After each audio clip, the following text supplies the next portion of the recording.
Hi everyone, it's Robin, R's Island Crafts, and welcome to my studio. In a recent live stream, I took the leftovers from my Scrappy improv log cabin and I started sewing them together to make a sewing machine mat.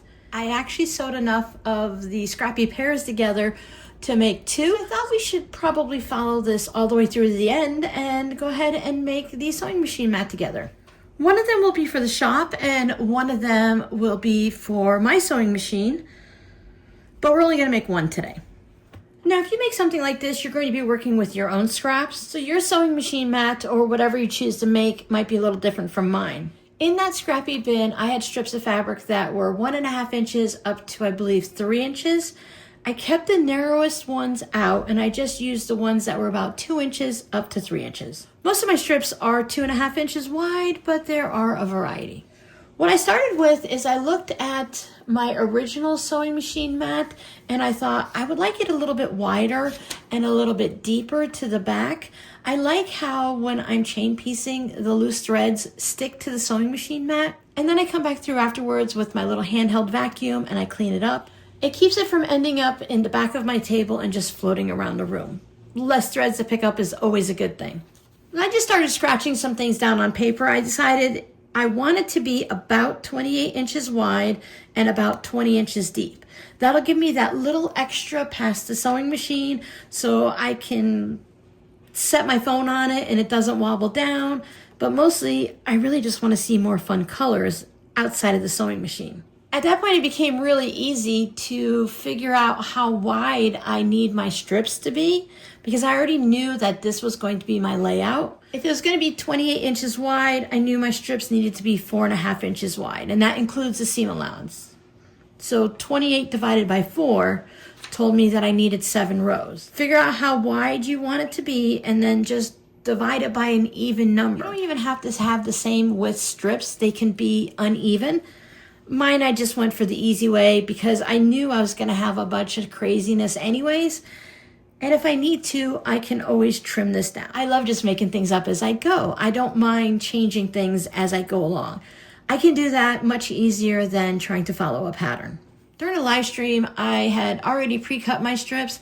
I decided to pre-cut mine to 4 3/4 of an inch because I know myself, and when I sew them together, I would end up with some seams that kind of went like this. I tried to keep them all lined up on the left-hand side, and that extra 1/4 of an inch allowed me to have room to trim it up. So if you struggle with things like that, maybe bump it up an extra 1/2 inch. So instead of 4.5, I could bump it up to 5 inches, and that would give me plenty of wiggle room to trim it. Sometimes we just have to make things a little bit larger and trim it down to accommodate for our uniqueness. So during the live stream, I just went ahead and made a whole bunch of pairs and sewed a ton of pairs together. After the live stream, I knew I needed to have it to be 20 inches this way. Now, most of these are actually 22 inches just because of the way I sewed them together, and most of them ended up that way. Some of them were a little shorter, so I just went through and I added one single individual one to the length of it. I'm using a lot of fabrics that are the same color, even if the fabrics are different. I did my best to kind of mix them up so that the pink wouldn't touch the pink. I do have some that are close together, but I tried to keep it so that I wouldn't have 2 of the same fabric right next to each other to the best of my ability. If it ends up a little bit weird, 2 colors or 2 fabrics together, then that's just what it's going to be. Now I'm at this stage, and I think you guys should be all caught up. Let me know down below in the comments if you have any questions. I'm going to go ahead and sew all of these strips together. And again, I'm going to sew them in groups of 2. And that helps so that when you're sewing it together, you don't end up with kind of a wavy strip. If you've ever sewn strips together and you've sewn 1, 1, 1, 1 all to each other, you kind of know how those seams tend to get a little wavy. It's best if you sew them in groups of 2 and then sew those together and then all together. Or you can alternate. You can sew one seam in one direction and one seam in the other. For me, I find it easier just to separate these into groups of 2. I will have the oddball at the end that I'll sew together afterwards. I'm going to line mine all up at the bottom here. So I will be sewing mine all in one direction because when you look at the top, they're not all perfectly even at the opposite end. So I'm going to stay at this end here and keep them all nice and even. And if you don't get them all perfectly even and you have a little wonkiness on each end, we're just going to trim it off anyways. This is a great beginner's project if you have the patience for it, because there's not going to be an actual mistake. We're going to trim off any wonkiness or excessiveness at the end. After I'm done sewing these all together, I will press the seams. Since everything is a bit uneven because it's not the same width fabrics all the way up, I shouldn't run into too many problems where the seams are in the same direction. I didn't even press the seams on each pieces in the same direction because sometimes I had to flip a piece to get it to work. As I'm sewing it together, if I have two seams that match up and both of the seam allowances are going in the same direction, before I sew it together, I'll just flip it and then I'll take it to the iron and make sure they're ironed down neatly. I'll show you the back after I sew it all together and get everyone ironed. When it comes to ironing each row or each column that I put together, I'm just going to let the fabric decide. I might press them all in one direction, I might press them in the other, or mix it up. You can also press your seams open if that's what you prefer. There is my top sewn together. Now, as I was sewing the twos and the twos and the twos, I was able to flip my seams if they were going to lock together and add extra bulk. But when you add the next ones in, this seam here is already sewn, right? It's locked in that position there. So when I add this in, if I wanted to or needed to flip that seam, I couldn't just flip the whole seam because it's locked in. But one of the things you can do, and I only do this with fun scrappy projects, I don't do it with very particular quilts when it's a certain design repeated all over. I just try to be careful and do my seams properly, or sometimes you just end up with a little bulk. But for a project like this, that's a sewing machine mat that I'll probably do a little heavy quilting on, if my seam gets flipped or I flip it on purpose, I went ahead and put a snip right there. Now, when this seam was up in the other position, it had a curve that was right to here, and then it flipped to the way that it was sewn into this bit. Usually in that natural curve is where I like to put a snip. Now, you can put it anywhere you want. It doesn't really matter that much. I'm thinking that this is one of those things that the quilt police would yell at me for. It's supposedly inappropriate, but my seam and my stitching is done at a 2.0 stitch length, so it's a little bit tighter. I didn't snip it all the way to the seam. I kept it a couple threads away. I pressed the sections together and I just pressed them wherever it felt right. Most of the time, I just lay it down on my ironing mat and I press it to the left, whether it's facing one direction or the other. This is one of those projects that it's kind of freeing. You don't need to stress over it. Now, each of my little 4.5 by whatever width on my strips, they might not have all been cut perfectly straight. Some of them might have had a little bit of a wobble to it, and or I just don't sew very well. When I line these strips up at a line on my mat, I can see that I have a little bit of a distance of a missing area here. Again, I'm not worried about it because I made it extra long that if that's a problem, then it's okay. I'm going to trim it off. I did not trim off any of the excess on that end because I want to quilt it and then I'll worry about trimming it down. And that just gives me a little bit of a wiggle room. If you need it to be a certain specific size, I would add an inch or two all the way around just to make sure after we get done quilting it, because a lot of times if you quilt it, especially if you heavily quilt it, it can pull in a little bit. I'm going to use cotton batting, and I chose this for my backing fabric. The front of the quilt is made with scraps. I can't necessarily call this scrap batting, but it is batting that's just left over from a queen size piece of batting that I purchased off of Amazon. So it could be a little scrappy. You can sew your batting together to create the size you need, especially for a sewing machine mat or something like that. If you had two pieces of batting that weren't wide enough, I do have some videos on how to frankenpiece batting, so you can frankenpiece it together, little zigzag, and then your batting will be to the size you need. Remember, you want your batting to be a little bit larger than your piece so that you have room for your top to stretch a little as you're quilting it. We're working with scraps here. We could have bias in any kind of weird direction. I was working with strips, so I'm pretty okay with my bias, but if I go into my rainbow bins, I might just pull out a red that could be cut on the diagonal. I never know where the scraps come from. So I need to be careful about bias. So things can stretch when I'm sewing. And again, when I'm quilting. If you're doing straight line quilting, you can use a walking foot and that will help some of that stretch, but I haven't decided yet how I'm gonna quilt it. I've pulled out a few different fabrics and just none of them really screamed to me for this project. I felt like I wanted a pink because of all the pink that's in here. Now I don't have anything that's of a darker pink, and I don't have large enough chunks to piece the back. I don't want to make an entire quilt top again, but I was willing to take a couple fat quarters and sew them together. So I think I'm going to use this pink swirl. It's one of my favorite fabrics, so I thought it would look nice on the back.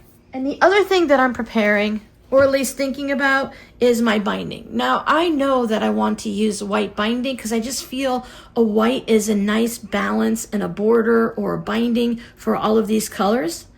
These two bins here are my 1.5 inch strips. I keep them with all of these scraps. I just keep them together.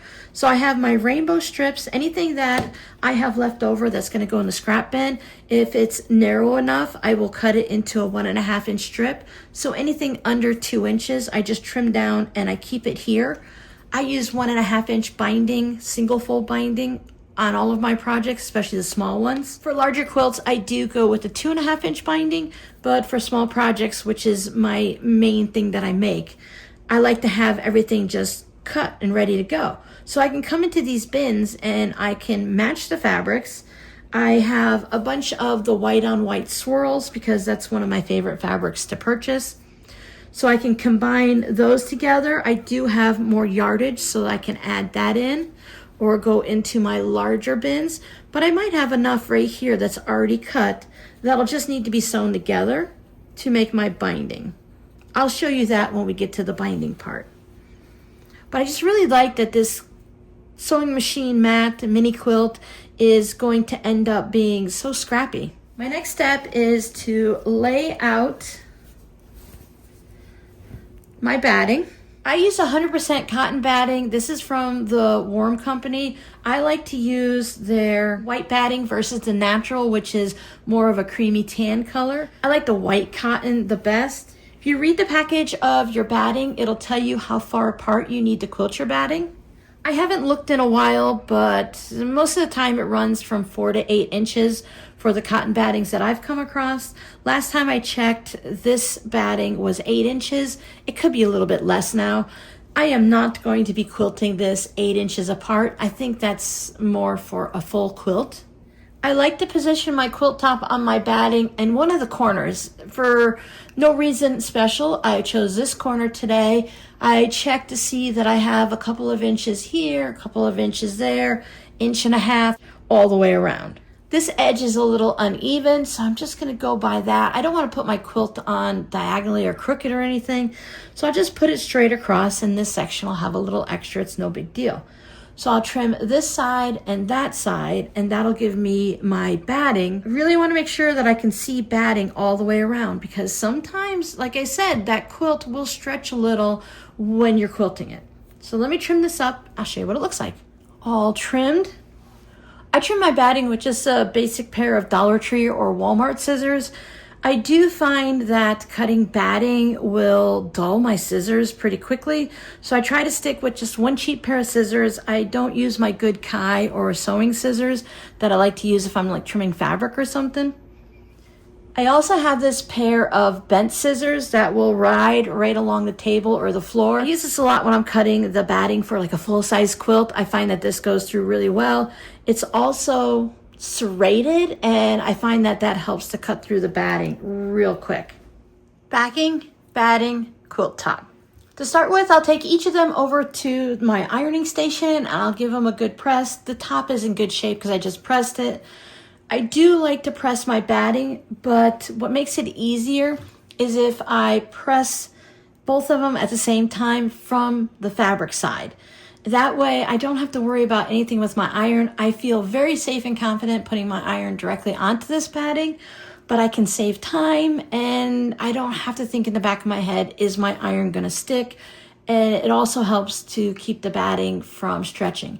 Now, if you're using a batting other than the cotton batting, just go by the basic directions that come with the batting or how you already know that it reacts. When you go to quilt this, you can just take your chances and take it to the sewing machine like this. The fabric does stick to the cotton batting.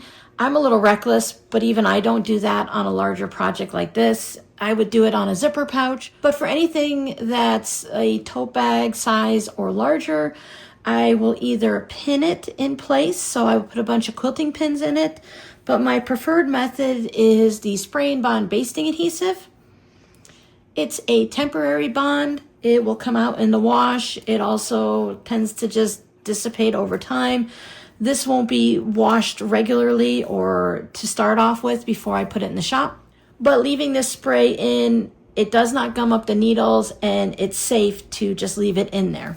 I've shown spray basting on several videos, but after everything's been pressed nice, I leave it in this position and I take it over to the halfway mark and I spray it, smooth it out, take this side over to the halfway mark, spray it and smooth it out.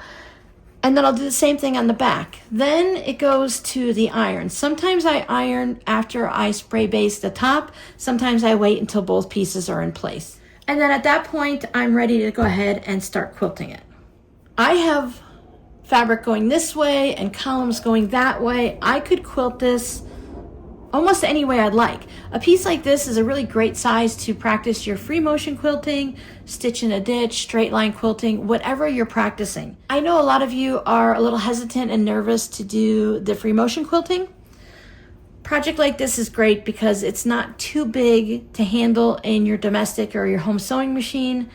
And it's just enough space that you can kind of practice your movements and coordinating your hands with your feet. Just check your back periodically to make sure nothing wonky is going on there, because you can be having a great time on the front of the quilt and everything looks great, and then when you turn it over and you have eyelashing and other scary messes. I think I'm just going to stick with the cross hatching because everything is straight this way and that way. Do the cross hatching on the diagonal will kind of balance it out and just give it a little bit more interest. I will switch to my walking foot for my sewing machine. Sometimes it's called an even feed foot. Some machines have it automatically in their system, and other ones you have to actually change out the foot like you would change out for a zipper foot. That's going to help all the layers feed evenly together so that the backing doesn't get bunched up as I'm quilting.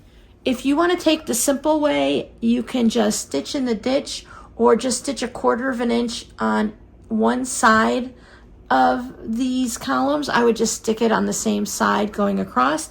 That's going to hold it together fine too. Before you take it over and quilt it, I have a little pair of snips. Just go through and find any of the loose threads that have been sewn into the seam, grab a hold of them, and then just snip them. You don't want to pull them because it can scrunch up your seam or cause a bit of a problem. Threads just tend to appear even when you think you've gotten them all. I find it's better to snip as many as you can now than to have to deal with it while you're quilting. If you quilt over it, it's going to be a little harder to get out. I have a quilting playlist so you can find different styles of quilting, different quilting that I've shown videos for. Also, I've shown the spray basting and the pin basting. I have videos for the binding. This video is more about the process of how I got from point A to point B and hopefully making you comfortable so that you can take your project from point A to point B also. Kind of make things up as you go. A lot of people are doing 2025 as using their scraps and using up what they have, shopping from stash. I thought I would just show you a fun project that I've worked on, and I've shopped from my Scrappy stash to get to this point. I think I'm going to quilt this with a light purple. I wanted to show you how I choose which quilting thread I think I'm going to want. I grab whatever spools of thread or just the bobbins of what I think of the colors I might want. I spool it off and I just lay it across the quilt. I try to lay it across the majority of the fabrics so that I can see that color on the fabric. Now, white would be fine on this. It's going to work with all of the fabric. There's white in the fabrics throughout it, but with something this colorful, I want to have a little bit of fun. I try not to use too dark of a thread. I find that for something like this with the scrappiness, since it's not a dark quilt or a light quilt, that using a light to medium color thread works really well for me. But to choose the color, I don't want to just stick with pink. I can because my backing fabric is pink. It's also got white in it. So whatever I use on the top is either going to be a contrast or it's going to blend in with the back. So if I choose a white or a pink, my stitching won't be as noticeable on the back. But I feel that a light purple is probably going to give me the same effect. Now I may change my mind when I see what color threads that I have in my thread storage.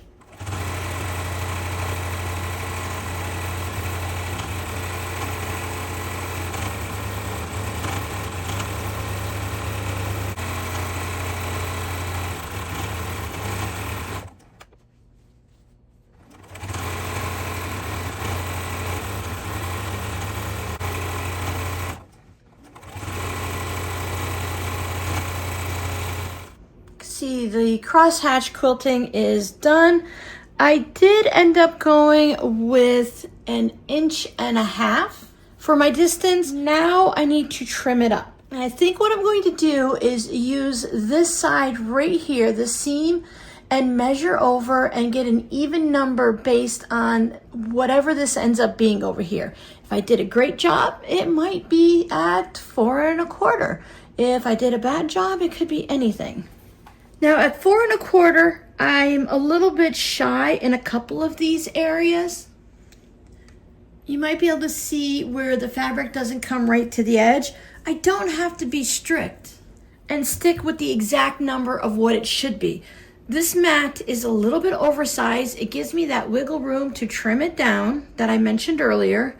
And also, it's not like it's a bag or a piece of clothing. It doesn't have to be exact. If I cut it at 20 by 30, great. If I cut it at 19 7/8 by 21 or 20.25, that's great too. The numbers don't necessarily matter as long as you made it a little bit bigger than what you were hoping for. And maybe my stitching line wasn't exactly perfect.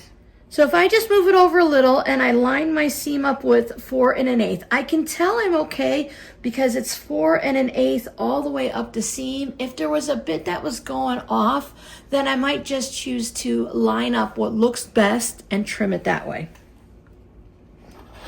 Now this piece of pink fabric is about 1.5 inches wide. I will go through and pop all the stitches off. Sometimes I just like to take a rotary cutter and just pop those stitches because they're right along the edge. You could also trim it, and of course you can just throw it away. So I'll go through and I'll pop all that off and give it a nice press, and I'll put that in my scrap bin for my pink fabric, or I can just put it in the bin that I use for my fabric postcards. I can get some good use out of this with fabric postcards. I do keep things that are 1.5 inches in the binding bin, as you saw. Anything narrower than 1.5 inches does go either into the trash, depending on the fabric, or if it's a fabric I really like this one here, I'll go ahead and save it for my fabric postcards. If your cutting mat is large enough, you can line it up on the side here and then cut that side, or you can line it up and cut the top. Now for the top, I can just scooch this down because I'm only cutting this top section. I'm not cutting anything down here. So if this is off of my table, it's okay. I just want to line up as much as I can on the side to make it even, and then I can trim that off. And I'll trim off the bottom section also, and then trim off the last bit. Here's my trimmed sewing machine mat. Now remember I said when we're doing Scrappy that sometimes things can be a little wonky. I have this at 28 1/8 by 20 3/4. I didn't want to go too crazy on trimming. Things look really good over here. I could trim it down to 28, and I might just do that. I've decided that this is going to be the mat that I'm going to keep, and I'm going to do the second mat for the shop. Sometimes it's good to practice on one for yourself. So if you run into a little problem, or maybe the colors lined up differently, or whatever it happens to be, you get to keep the first one, and then when you do the second one and you've figured out all of the different steps and any type of problems you might come across, then the second one is generally better than the first, and that one you can sell to your customers. I don't mind that it's 28 and 1/8. I'm not going to be measuring this one and put it in the shop, but if I were, I would probably cut it down to 28 inches, and on this end I might cut it down to 20.5. And I do it on that end because this is one of the issues that I've run into. By making this even, this was my shortest piece. If you remember, the top of it was really uneven. And when I trimmed it down, I was paying attention up here, and I didn't notice that I was gonna end up with this bits. Now, this isn't gonna be a problem because when I put the binding on, the binding's gonna cover most of it. This purple and pink right here might peek underneath the binding a little bit, but the very short ones aren't going to show. You can even look and see if the color of this one right here goes all the way to the edge, as it does. I could cut this purple piece off and just remove it completely from this quilt. I can check here on this one also. This one, the purple does not go all the way to the edge, so therefore that one has to stay. But if I'm concerned with the bulk, I can remove that bit all the way up to here and just trim it right at the seam allowance. I'm not gonna worry about it, it's not a problem. So here's that red bit on the end that I was trimming against, and you can see I cut a whole entire rectangle off there. So I do have this long strip, and I will probably trim this off to about here, including the batting and the backing, and leave that on so it's one whole piece. I might just do from here to there, and it can be incorporated into my next Scrappy project. Or I can remove all of this and the batting and the backing, save it all separately, and I'll be good to go. Which is probably what I'll end up doing, so that way I can incorporate this strip here into a fabric postcard. I might be able to create one fabric postcard out of all of this fabric if there's enough, because I have this and then I have all of the pink here, so I could come up with something fun. And then if I give away or sell this project, I'll have a little fabric postcard that I can keep to remind myself of it, or keep the project and mail off the fabric postcard. That's what I really enjoy with the fabric postcards, is I save a little bit of it for myself. I could also turn it into a little mug rug, and again, I could save it for myself. The next step would be to measure all the way around and add 12 inches to it so I can create the binding. Since I know 100% that this is going to be for myself, I might choose to combine some of the different colors in here to match the colors there and have a totally scrappy binding all the way around it. And then on the one for the shop, I'll just stick with the straight white to give it that nice frame and pop of color against the white. For my sewing machine, I'm gonna go wild and crazy and put scrappy colors all around it. And for me, that means maybe 6 inches or 8 inches of one fabric versus something that's 12 inches or 20 inches. I don't want just one piece of fabric on the side. I want to have a few different fabrics. So I'm going to create the binding, sew it down, and I'll show you the finished project.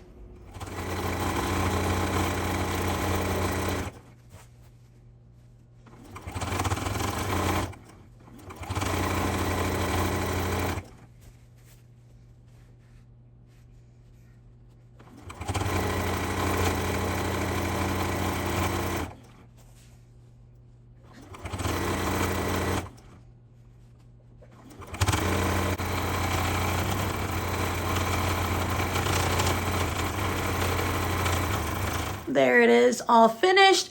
You can see the difference in size based on my old sewing mat that's right there.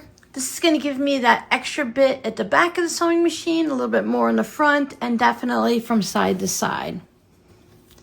See my Scrappy binding. I went ahead and I just chose, I don't remember, 15 or 17 fabrics, and I cut them all at 8 inches in length.